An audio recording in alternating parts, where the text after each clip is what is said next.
Alrighty guys, Turbo Tristan here, welcome back to the channel. Today we've got a very special car. This one comes to us all the way from Japan. It was a one-make production vehicle, to the best of my knowledge, that was built by Mugen and Spoon. So it had the Spoon engine and driveline with the Mugen body, exhaust, and roll cage fitted, all genuine Mugen. And you'll see here the chassis has been stitch welded. These cars come direct from the Honda factory and then go straight to Mugen to be built and assembled to use in the one-make production car class racing. Now, I'm also told that this car has won quite a number of races over in Japan, and it was purchased and brought over to Australia around about 10 years ago. The story with this car is it was running super reliably and super duper quick, and just a really well-performing track car when it came to Australia. After years and years of track racing the car, eventually things did let go. So it was time to get an engine built. Now, the owner of this car sent the engine away to a reputable machine shop.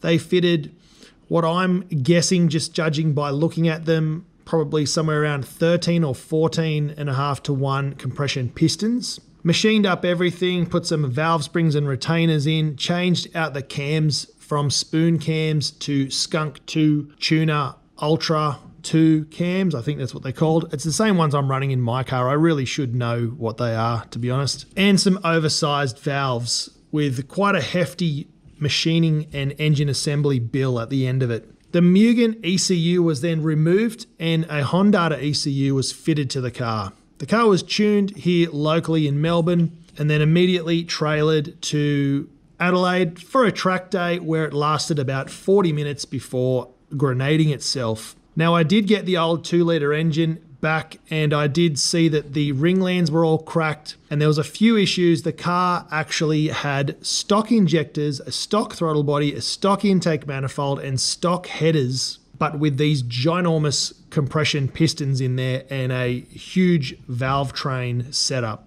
As you can imagine, the owner was quite upset with everything and bricked the car for about a year. I happened to walk into their shop to buy an engine for my car and we got talking and I ended up building a K-Frank, so a K24A3 from a TSX or a Honda Accord, wherever you're from.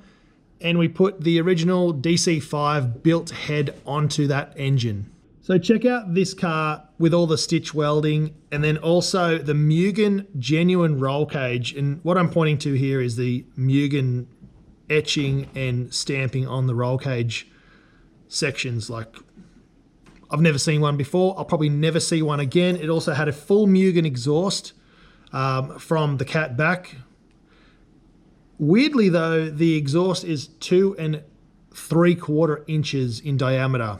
Not quite 3 inch, not 2.5 inch. So right in the middle, weird size. It was really tricky, but I had to add in a flex joint, extend it a little bit so it went out past the bumper, put some extra hangers on there. It was missing a whole bunch of hangers and I got rid of all the slip joints because we don't want any oxygen leaks getting the fuel mixtures and things in there and causing it to backfire and all sorts of stuff. So I put some V-band clamps in there to seal up the exhaust and some ELUSIVE racing headers, which I had to modify because they're for a DC5 with a 2-litre. The 2.4 is an extra 20 mil taller. So I had to chop the headers, brand new headers, extend them, twist them to make them clear the sway bar. But we got there. And it was a great test of my fab skills. And yeah, as you guys will see in some upcoming videos, I've had a lot of practice lately, so look forward to those. Anyway, enjoy the dyno videos. The results will be at the end. Hope you really enjoy this car as much as I do.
Alrighty, so as you've just seen, the dyno runs were super duper consistent. Before any tuning was done, before we even did a base run, Chongi punched in some numbers. As you can imagine, he's tuned 1 million of these on the Hondata software on the same type of dyno at his shop back home. So he was able to dial the car pretty close to finished before even doing a single power run. That's how good he is with these cars, these engines, and all the different softwares. You can see in a couple of those runs, there was a few dips here and there, and he was able to smooth out the power curve to get it a super linear, super smooth, but super powerful 170 kilowatts at the wheels.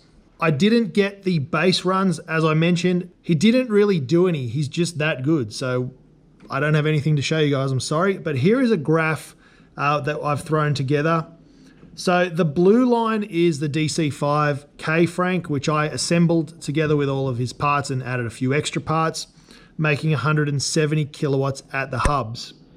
The yellow line is a K24A3 from an Accord Euro. It's got a 50-degree VCT gear, stock cams, and an oil pump, K20 oil pump. And then the red line is a K20 Type R engine, just with intake and exhaust. Everything else is stock, tuned by Chongi, and that made 142.9 kilowatts. So you can see here the difference in what we've done. Now, for reference, my car has an RBC intake plenum, and it also has a 74mm throttle body, just like this car. And I've got a 3-inch exhaust all the way through, and I only made an extra 5 kilowatts. So this thing is absolutely dialed, and it's absolutely going to scream. So well done, Chongi. And that's going to be it for this video. It's a really short one. Hope you guys enjoyed it. Very rare car. Super cool to get to work on this. There was quite a little bit of work behind the scenes to get it to where it is now, but I think you guys will agree, and the customer agrees, that this is a super result for a really low budget, considering he'd already spent the money previously. We just made it work again for not much money. The cost of a used engine and slapping together all of his other parts.